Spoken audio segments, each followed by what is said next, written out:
Hello friends, welcome to Sanju's life style. எல்லாரும் எப்படி இருக்கீங்க? நல்லா இருக்கீங்களா? இன்னைக்கு இந்த வீடியோவில் எல்லாருக்கும் ரொம்பவே யூஸ்ஃபுல்லாக இருக்கக்கூடிய இன்ட்ரெஸ்டிங்கான கிச்சன் டிப்ஸ் மற்றும் வீட்டு குறிப்புகள் பற்றி தாங்க பார்க்க போகிறோம். வீடியோவில் சொல்லியிருக்க டிப்ஸ் எல்லாமே பிடிச்சிருந்தா நம்ம சேனலை சப்ஸ்கிரைப் பண்ணிட்டு எனக்கும் கொஞ்சம் சப்போர்ட் பண்ணுங்க ஃப்ரெண்ட். டிப் நம்பர் 1, எல்லார் வீட்டு கிச்சன்லையும் கத்தி, கத்திரிக்கோள், அருவாமனை, கொடுவா இந்த மாதிரி நிறைய ஐட்டம் வந்து யூஸ் பண்ணுவோம். இது எல்லாமே வாங்கின புதுசில் நல்லா ஷார்ப்பாக வெட்டுங்க. நாள் ஆக ஆக பார்த்தீங்கன்னா அந்த ஷார்ப்னஸ் எல்லாமே நமக்கு குறைஞ்சு போயிடும். ஸோ இதை நம்ம தூக்கி போட்டுட்டு திரும்பவும் புதுசான பொருட்கள் தான் வாங்குவோம். அந்த மாதிரி பண்ணாமல் ஷார்ப் இல்லாத பொருட்களை எப்படி ஈஸியாக ஷார்ப் பண்ணுறது அப்படின்னு சொல்லி தாங்க பார்க்க போகிறோம். உங்கள் வீட்டில் பீங்கான் கப்பு அப்படின்னா செராமிக் கப் இருந்ததுன்னா அதை எடுத்துக்கோங்க. அதோட அடிப்பக்கம் திருப்பி போட்டு இந்த மாதிரி கத்தி, கத்திரிக்கோள் எல்லாத்தையுமே நல்லா ஷார்ப் பண்ணி எடுத்துக்கோங்க. அந்த பீங்கான் கப்பு வந்து கட் ஆகி நமக்கு தூள் தூளா ஒயிட்டா கீழே கொட்டுங்க. அப்போதான் நம்மளோட கத்தி, கத்திரிக்கோள்லாம் ஷார்ப் ஆகுதுன்னு அர்த்தங்க. இப்போ ரெண்டையுமே நான் நல்லா ஷார்ப் பண்ணி எடுத்துக்கிட்டேன். உங்ககிட்ட செராமிக் கப் இல்லை அப்படின்னா கண்ணாடி பாட்டில் இருந்தால் கூட இதை நீங்கள் ட்ரை பண்ணி பார்க்கலாம். நெக்ஸ்ட் இப்போ நான் உங்களுக்கு கட் பண்ணி காமிக்கிறேன். நீங்களே பாருங்கள். இந்த கத்திரிக்கோள் சாதாரண பேப்பரை கூட கட் பண்ணலங்க. ஆனால் இன்றைக்கி கிளிட்டர் ஷீட் பார்த்திங்கன்னா நல்லா மொத்தமாக இருக்கும். அதை 4ஆம் மடக்கி 8ஆம் மடக்கி நான் கட் பண்ணுறேன். எந்த அளவுக்கு சூப்பராக கட் பண்ணுது நீங்களே பாருங்கள் ஃப்ரெண்ட்ஸ். ரொம்ப பழைய கத்திரிக்கோள். அதே மாதிரி கத்தியுமே பார்த்திங்கன்னா சூப்பராகவே கட் பண்ணிச்சு. கண்டிப்பாக இனிமேல் 100-200 செலவு பண்ணாமல் இந்த மெத்தடை ஃபாலோ பண்ணி பாருங்கள் ஃப்ரெண்ட்ஸ். பணத்தையும் மிச்சப்படுத்தலாம். எல்லார் வீட்லையுமே இந்த மாதிரி பாலித்தீன் கவர், துணி பேக் இந்த மாதிரி இருக்கும். இது எல்லாத்தையுமே ஒன்றுக்குள்ள ஒன்றா போட்டு மூட்டை மாதிரி கட்டி வச்சிருப்போம். அப்படி இல்லைனா ஜன்னலில் சொருகி வச்சிருப்போங்க. அது பார்க்கறதுக்கு ரொம்பவே அசிங்கமாக இருக்கும். அந்த மாதிரி இருக்கக்கூடிய பாலித்தீன் கவர், துணி பேக் எல்லாத்தையும் எப்படி மடிச்சு வைக்கிறது அப்படின்னு சொல்லி தாங்க பார்க்க போகிறோம். துணி மடிக்கிற மாதிரியே தாங்க லெஃப்ட் சைடு ரைட் சைடை மடிச்சு வச்சுக்கோங்க. அதே மாதிரி ஒரு சைடில் இருக்கக்கூடியதை அப்படியே மடிச்சுட்டே வந்து இன்னொரு சைடில் பேக்கெட் மாதிரி இருக்கும் இல்லையா, அதுக்குள்ளே நம்ம விட்டு வச்சிடலாம். இது பார்த்தீங்கன்னா ஸ்கொயர் ஷேப்பில் இருக்குங்க. நாமளா கையை வச்சு இழுத்து கலைக்காத வரைக்கும் இந்த கவரோட மடிப்பு கலையவே கலையாதுங்க. கீழே விழுந்தாலும் அந்த மடிப்பு கலைஞ்சு போகாதுங்க. இன்னொரு மெத்தட் என்னன்னு சொல்லி பார்த்தீங்கன்னா முக்கோண ஷேப்பில் மடிக்கிறதுங்க. இப்போ நம்ம ஸ்கொயர் மெத்தடில் மடிச்சோம் இல்லையா, அதே மாதிரி முக்கோண ஷேப்பில் வந்து எப்படி மடிக்கிறதுன்னு பார்க்கலாம். லெஃப்ட் ரைட்டை மடிச்சு எடுத்துக்கோங்க. முக்கோண ஷேப்பில் முன்னாடி பின்னாடி இந்த மாதிரி மடிச்சு வச்சுக்கோங்க. கடைசியாக எக்ஸ்ட்ரா இருக்கக்கூடிய பகுதியை அந்த முக்கோணத்துக்குள்ள பேக்கெட் மாதிரி வரும் இல்லையா, அதுக்குள்ள உள்ள விட்டுறலாங்க. இப்போ நான் துணிப்பையை உங்களுக்கு 2 மெத்தடில் மடிச்சு காமிச்சேங்க. இதே சேம் டைப்லேயே நீங்கள் பாலித்தீன் கவரையும் மடிச்சு எடுத்துக்கலாம். இப்போ வீடியோவில் காமிச்சிருப்பேன் பாருங்கள். பாலித்தீன் கவரை இந்த மாதிரி ஷேப் படுத்திக்கிட்டு அதுக்கப்புறமா நான் சொன்ன மெத்தடில் நீங்கள் மடிச்சு வச்சுக்கலாங்க. சரி, இதெல்லாம் ஸ்டோர் பண்ணி வைக்கிறது எங்கே அப்படின்னு தானே கேட்குறீங்க. உங்கள் வீட்டில் ஏதாவது எக்ஸ்ட்ரா மூடி உடஞ்சி போன பாக்ஸ் அந்த மாதிரி இருக்கும். நான் இன்றைக்கி பார்த்தீங்கன்னா மொபைல் பாக்ஸ் வந்து வேஸ்ட்டாக இருந்துச்சுங்க. அதோட மேல் பகுதி வந்து காணாமல் போயிடுச்சு. ஸோ அப்படிங்கும் போது நான் அதில் வந்து ஸ்டோர் பண்ணி வச்சுக்கிட்டேன். இதை கிச்சனில் ஏதாவது ஒரு செல்ஃபில் வச்சிட்டிங்க அப்படின்னா எடுத்து யூஸ் பண்ணுறதுக்கு உங்களுக்கு ஈஸியாக இருக்கும். இந்த டிப் உங்களுக்கு பிடிச்சிருந்தா ஃபாலோ பண்ணி பாருங்க. நெக்ஸ்ட் ஐடியா என்னன்னு சொல்லி பார்த்தலாம். எல்லார் வீட்லையுமே பார்த்தீங்கன்னா 2 மொபைல் 3 மொபைல் வச்சிருக்காங்க. ஸோ சார்ஜர் ஒயரும் பார்த்தீங்கன்னா நம்ம கிட்ட அதிகமாக இருக்கும். அந்த ஒயர் எல்லாமே அப்படியே கசங்கி கீழே தொங்கிட்டு இருக்குங்க. குழந்தைங்க அதை பிடிச்சி விளையாடிட்டு இருக்கும். சில சமயம் குழந்தைங்க அதை எடுத்து வாயிலையும் வைப்பாங்க. ஸ்விட்ச் ஆஃப்லேயே இருந்தாலும் அது ஆபத்து தாங்க. ஸோ இதுக்கு பக்கத்தில் ஒரு டபுள் சைட் டேப்பை வந்து ஒட்டி விட்டுருங்க. இப்போ அது மேல் பகுதியை பிரிச்சுட்டு நம்ம வீட்டில் யூஸ் பண்ணக்கூடிய துணிக்காய வைக்கிற கிளிப் இருக்கு இல்லைங்களா, அந்த ஒரு கிளிப் உடஞ்ச கிளிப்பாக இருந்தால் கூட பரவாயில்லைங்க. அந்த ஒரு கிளிப் இருந்தாவே போதுங்க. அதை எடுத்து அது மேலே ஒட்டி விட்டுருங்க. இப்போ நமக்கு கீழே தொங்கிட்டு இருக்க அந்த ஒயர் எல்லாத்தையுமே மடிச்சு அது மேலே விட்டுட்டிங்கன்னா குழந்தைங்களுக்கும் எட்டாது, அதே சமயம் ஆபத்து இல்லாமலும் இருக்கும், வீடும் பார்க்கறதுக்கு நீட்டாக இருக்கும். ட்ரை பண்ணி பாருங்க ஃப்ரெண்ட்ஸ். நெக்ஸ்ட் டிப் என்னன்னு சொல்லி பார்த்தலாம். நம்மளோட சப்ஸ்கிரைபர்ஸ்ல ஒரு சிஸ்டர் வந்து கேட்டிருந்தாங்க, லாங் ஃப்ராகை எப்படி ஈஸியாக மடிச்சு வைக்கிறது, கீழே விழுந்தாலும் கலையாமல் இருக்கிறதுக்கு ஒரு டிப் சொல்லுங்க சிஸ்டர் அப்படின்னு கேட்டிருந்தாங்க. அவங்களுக்காக தாங்க இந்த டிப்பு. இப்போ லாங் ஃப்ராக் தான் எடுத்துக்கோங்க. அதுக்கு பின்னாடி நாட் இருந்தாலும் ஒன்றும் பிரச்சனை இல்லை. இப்போ ஃப்ராகை நான் வீடியோவில் காமிக்கிற மாதிரியே மடிச்சு எடுத்துக்கோங்க. அடியிலலாம் பார்த்தீங்கன்னா லாங் ஃப்ராக் ரொம்ப பஃப்னு இருக்கும் இல்லையா, அதை தான் நம்ம நல்லா சுருட்டி எடுக்கணுங்க. இப்போ கழுத்து பகுதியை ஒரு மடக்கிட்டு நம்ம அடியிலேருந்து சுருட்டிட்டு வந்து அதை அப்படியே கழுத்து பகுதியோட உள்பக்கம் வந்து விட்டுறலாம். இப்போ எடுத்துகிட்டு வந்துருமா அப்படின்னு கேட்டிங்கன்னா வராதுங்க. ஏன்னா கழுத்து பகுதியில் வளைவாக வந்து கைப்பகுதி ஜாயின் ஆகும்.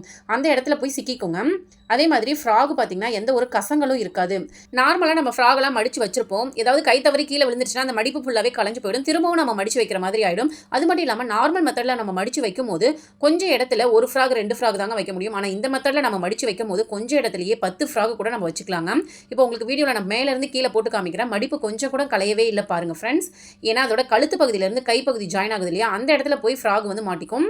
இப்போ நீங்களா கைகளை வச்சு கலட்டுற வரைக்கும் அந்த மடிப்பு கலையவே ஆல்ரெடி நம்ம சேனலில் சாரி, நைட்டி, பேண்ட் ஷர்ட் எப்படி மடிச்சு வைக்கிறது அப்படின்னு சொல்லிட்டு வீடியோ போட்டிருக்கோம். நிறைய பேர் யூஸ்ஃபுல்லாக இருக்குது அப்படின்னு சொல்லியிருந்தாங்க. நீங்களும் ட்ரை பண்ணி பாருங்க ஃப்ரெண்ட்ஸ். அதே மாதிரி இன்னொரு சிஸ்டர் என்ன கேட்டிருந்தாங்க அப்படின்னு பார்த்தீங்கன்னா பட்டுப்பாவாடை சட்டை எப்படி மடிச்சு வைக்கிறது அப்படின்னு சொல்லி கேட்டிருந்தாங்க.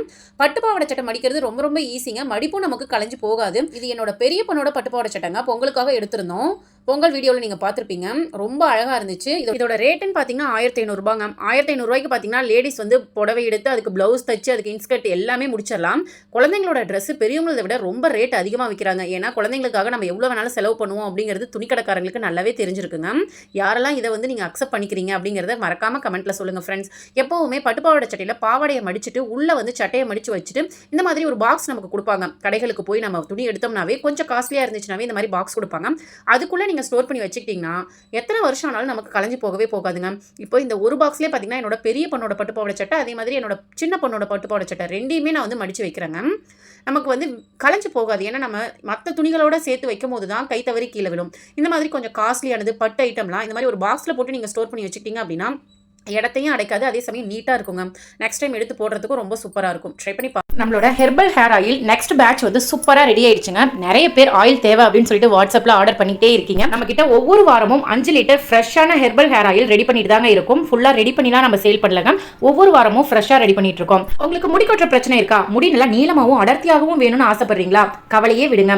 முடி கொட்டுற பிரச்சனையை 7 நாளில் சரி பண்ணி உங்களுக்கு முடியை நல்லா நீளமாகவும் அடர்த்தியாகவும் வளர வைக்கும். அதே சமயம் முடி கொட்டின இடத்துல புதிய முடி வளர்றதுக்கும் ரொம்பவே ஹெல்ப்ஃபுல்லா இருக்குங்க. உங்களுக்கு பொடுகு தொந்தரவு இருக்கா? கவலையே விடுங்க. இந்த ஹேர் ஆயில் யூஸ் பண்ணி பாருங்க. முடி பாதியிலே கட்டாகி கீழே விழுகுதா? கவலையே விடுங்க. இந்த ஹேர் ஆயில் யூஸ் பண்ணி பாருங்க. நல்ல ரிசல்ட் உங்களுக்கு கிடைக்கும். முக்கியமா இளநர பிரச்சனையை சீக்கிரமாவே கியூர் பண்ணிடுங்க.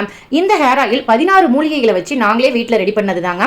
எந்த ஒரு கெமிக்கலும் நாங்க ஆட் பண்ணல. இந்த ஹேர் ஆயில் வேணும்னா ஸ்கிரீன்ல தெரியற நம்பருக்கு வாட்ஸ்அப் பண்ணி உங்களோட ஆர்டரை பிளேஸ் பண்ணுங்க. சரி, என்னன்னு சொல்லி பார்த்தலாம். நம்ம வீட்ல இருக்கக்கூடிய நெயில் கட்டர் உடைஞ்சு போயிடுச்சுன்னா அதை தூக்கி போட்டுறாதீங்க. உடைஞ்சு போன நெயில் கட்டரை வச்சு சூப்பரான விஷயங்கள்லாம் நிறைய பண்ணலாங்க. இப்போ எல்லா வீட்லயும் இந்த மாதிரி ஸ்விட்ச் போர்டு இருக்கும் இல்லையா? ஸ்விட்ச் போர்டுல நான் ஸ்க்ரூ போடுற இடங்கள்லாம் அந்த ஸ்க்ரூ அடிக்கடி நமக்கு லூஸ் ஆகி போயிடும். அந்த ஸ்க்ரூவை நம்ம டைட் பண்றதுக்கு என்ன பண்ணுவோம்? ஸ்க்ரூ டிரைவர் வந்து யூஸ் பண்ணுவோம். சப்போஸ் நம்ம வீட்டில் ஸ்க்ரூ டிரைவர் எங்க வச்சிருக்கோம் அப்படின்னு தெரியலனா நீங்க கவலையே விடுங்க. நெயில் கட்டர்ல கத்தி மாதிரி ஒரு இது இருக்குங்க. அது பார்த்தீங்கன்னா ஸ்க்ரூ டிரைவர் செய்யக்கூடிய எல்லா வேலைகளையுமே ஈஸியாக செஞ்சு முடிச்சிடும். லூஸாக இருந்தால் டைட் பண்ணலாம், டைட்டாக இருந்தால் லூஸ் பண்ணலாம். ஸோ இனிமேல் உடஞ்சு போயிடுச்சு அப்படின்னு சொல்லிட்டு நெயில் கட்டரை தூக்கி போட்டுறாதீங்க. ஆல்ரெடி நம்ம சேனலில் நெயில் கட்டரை யூஸ் பண்ணி எந்தெந்த விஷயங்கள்லாம் பண்ணலாம்னு சொல்லிட்டு ஒரு தனி வீடியோவே போட்டிருக்காங்க. ஊதுபத்தி ஸ்டாண்டா யூஸ் பண்ணலாம், கொலுசை லூஸ் பண்ணலாம், டைட் பண்ணலாம், இன்னும் நிறைய விஷயங்களுக்கு இந்த நெயில் கட்டரை வந்து யூஸ் பண்ணலாம். நெக்ஸ்ட் ஐடியா என்னன்னு சொல்லி பார்த்துலாங்க. எப்பவுமே வீடு நம்ம சுத்தமாக இருக்கணும்னு நினைப்போம். அதனால வாரத்துக்கு ஒரு முறையோ 2 முறையோ வீடு வந்து மாப் போட்டுக்கிட்டே இருப்போங்க. மாப் போடுறதுனால கீழே இருக்கக்கூடிய டைல்ஸ் தர வந்து நமக்கு க்ளீனாக இருக்குங்க. ஆனால் வீடு பார்க்கறதுக்கு க்ளீனாக இருக்கணும்னா இந்த டிப்பை நீங்கள் ஃபாலோ பண்ணிக்கோங்க. மாசத்துக்கு ஒரு முறை ஃபாலோ பண்ணிங்கனாவே போதுங்க. உங்கள் வீட்டில் ஒட்டடை பிரச்சனை இருக்காது, எட்டுக்கால் பூச்சி பிரச்சனை இருக்காது. ஒரு அகலமான பாத்திரத்தில் தண்ணி எடுத்துக்கோங்க. அதில் ஒரு 2 கற்பூரத்தை நல்லா தூள் பண்ணி சேர்த்துக்கோங்க. கற்பூரம் தண்ணியில் டேரெக்டாக கரையாதுங்க. ஸோ நம்ம தூள் பண்ணி சேர்த்துக்கலாம். நெக்ஸ்ட் இது கூட நம்ம யூஸ் பண்ணக்கூடிய டூத் பேஸ்ட் இருக்கு இல்லையா? அது கொஞ்சமாக எடுத்து கைகளில் நல்லா பிசைஞ்சு விட்டு தண்ணியோட தனியாக கரைச்சி விடுங்க. ஏன்னா தண்ணியில் டூத் பேஸ்ட் கரையாது அப்படிங்கிறது ரொம்பவே லேட் ஆகுங்க. அதனால கைகளில் நல்லா நசுக்கி விட்டு அதுக்கப்புறமா கரைச்சி விடுங்க. இப்போ இந்த தண்ணியை யூஸ் பண்ணி நம்ம வீட்டில் இருக்கக்கூடிய சுவர் எல்லாத்தையுமே நம்ம தொடச்சி எடுக்க போறாங்க. சுவர்னு மட்டும் இல்லைங்க, கதவு ஜன்னல் எல்லா இடத்தையும் இதை வச்சு நீங்கள் தொடச்சி எடுக்கலாம். ஒரு காட்டன் கிளாத் எடுத்துக்கோங்க. அது ஃபுல்லாகவே இந்த தண்ணியில் நல்லா நனைச்சி விட்டுட்டு புளிஞ்சு எடுத்துக்கோங்க. இப்போ நம்ம வீட்டில் இருக்கக்கூடிய ஒரு தொடப்பத்தில் இதை சுற்றி எடுத்துக்கோங்க. இதில் ஒரு ரப்பர் பேண்ட் போட்டுக்கிட்டீங்க அப்படின்னா அந்த துணி கலண்டுட்டு வராமல் இருக்கும். இப்போ இதை வச்சு நீங்கள் சுவர் ஃபுல்லாகவே தொடச்சிட்டு வரலாங்க. இந்த கற்பூரம் பேஸ்டோட வாசனைக்கு வீட்டில் எட்டுக்கால் பூச்சி பிரச்சனை இருக்காதுங்க, ஒட்டடை பிரச்சனையும் இருக்காது, அதே சமயம் இந்த கொசு பிரச்சனையும் இருக்காது. வீடு ஃபுல்லாக நல்ல ஒரு வாசனை இருந்துகிட்டே இருக்கும். ட்ரை பண்ணி பாருங்க ஃப்ரெண்ட்ஸ். எப்போவுமே வீட்டோட தரையை மட்டும் க்ளீன் பண்ணாமல் சுவரையும் இந்த மெத்தடில் க்ளீன் பண்ணிக்கலாம். இப்போ வீடு மாப் போட போறீங்கன்னா மாப் போடுற தண்ணியில் கொஞ்சம் நேரத்துக்கு முன்னாடியே வேப்பலை குச்சிகளை உள்ள போட்டுருங்க. அதே மாதிரி கற்பூரத்தை நல்லா தூள் பண்ணி உள்ள சேர்த்துக்கோங்க. அந்த வேப்பலை சாறு எல்லாமே தண்ணியில் இறங்கினதுக்கு அப்புறம் நம்ம மாப் போட ஆரம்பிச்சிடலாங்க. இப்போ இந்த தண்ணியில் 1 பிஞ்ச் அளவுக்கு நம்ம மஞ்சள் தூள் சேர்த்துக்கலாம். மஞ்சள் தூள் வந்து கிருமி நாசினி அப்படிங்கிறது எல்லாருக்குமே தெரியும். அதே சமயம் வேப்ப இலையுமே ஒரு கிருமி நாசினிங்க, முக்கியமாக வீட்டை கூலிங்காக வச்சுக்கோம். அதுக்காக தான் நம்ம சேர்க்கிறோம். நெக்ஸ்ட் பார்த்தீங்கன்னா நம்ம யூஸ் பண்ணக்கூடிய ஷாம்புல இருந்து ஒரு 2-3 சொட்டு ஷாம்பு மட்டும் சேர்த்துக்கோங்க. இப்போ உங்க வீட்டில் டைல்ஸ் நீங்க யூஸ் பண்றீங்க அப்படின்னா டைல்ஸ் கொஞ்ச நாள்லயே அந்த பளபளப்பு தன்மை போயிடும் இல்லையா? ஆனால் ஷாம்பை யூஸ் பண்ணும்போது உங்களுக்கு அந்த பளபளப்பு தன்மை அப்படியே மெயின்டைன் ஆகிக்கிட்டே இருக்குங்க. அடுத்து வாசனைக்காக கம்ஃபர்ட் வந்து நீங்க சேர்த்துக்கலாம். அப்படி இல்லைனா ஃப்ளோர் கிளீனிங் லிக்விட் ஏதாவது வச்சிருந்தீங்கன்னா அதை கூட நீங்க சேர்த்துக்கலாங்க. எனக்கு ஒரு விஷயம் புரியலங்க, இந்த ஃப்ளோர் கிளீனிங் லிக்விட் வந்து தனியா முகர்ந்து பார்க்கும்போது நல்ல ஒரு வாசனையா இருக்கு. ஆனா தண்ணியில தனியா கலந்து நம்ம வீடு மாப் போடும்போது அது ஒரு ஸ்மெல் வருதுங்க. அந்த ஸ்மெல் வந்து நல்ல ஒரு வாசனைன்னு சொல்ல முடியல, வித்தியாசமான ஒரு ஸ்மெல். எனக்கு பிடிக்கவே இல்லை, ஒரு மாதிரி ஒமட்டுச்சு. ஆனா இந்த மெத்தட்ல நான் கலந்து போடும்போது வீடு ஃபுல்லா நல்ல ஒரு வாசனை இருந்துகிட்டே இருந்ததுங்க. அவ்வளவுதாங்க, லிக்விட் ரெடி ஆயிடுச்சு. இப்போ பாத்தீங்கன்னா நம்ம மாப்பை கிளீன் பண்ணணுங்க. ஆல்ரெடி நம்ம மாப் போட்டு அதை வெயில ஃபுல்லாவே காய வச்சிருப்போம். அதுல தூசு முடி இந்த மாதிரி எந்த ஒரு இது இல்லாம நல்லா உதறி எடுத்துக்கோங்க. முக்கியமா மாப்பு நல்லா ட்ரையா இருக்கணுங்க. அப்பதான் வீடு எப்பவுமே பேட் ஸ்மெல் இல்லாம இருக்கும். இப்போ நம்ம ரெடி பண்ணி வச்சிருக்க இந்த தண்ணியில மாப்பை ஃபுல்லாவே நனைச்சிட்டு நல்லா புளிஞ்சு எடுத்துக்கோங்க. தண்ணியோட நீங்க சேர்த்து மாப் போடும்போது அந்த தண்ணி வாட்டர் மார்க்னு இருக்கும் இல்லையா, அது ஃபுல்லாவே வரி வரியா நமக்கு தெரிஞ்சுக்கிட்டே இருக்கும். இன்னொரு முக்கியமான விஷயம் என்ன அப்படின்னு பாத்தீங்கன்னா, மாப் போடும்போது எக்காரணத்தை கொண்டும் ஃபேன் மட்டும் ஆன்ல இருக்கக்கூடாதுங்க. லைட் கூட நீங்க போட்டுக்கலாம், ஆனா ஃபேன் மட்டும் ஆஃப்ல தாங்க இருக்கணும். மாப் போட்டு முடிச்சுட்டு கடைசியா வெளியில போவோம் இல்லையா, அப்பதான் நீங்க ஃபேன் ஸ்விட்ச் ஆன் பண்ணணும். ஏன் அப்படிங்கறத நான் வீடியோல சொல்லியிருக்கேன், ஸ்கிப் பண்ணாம ஃபுல்லா பாருங்க.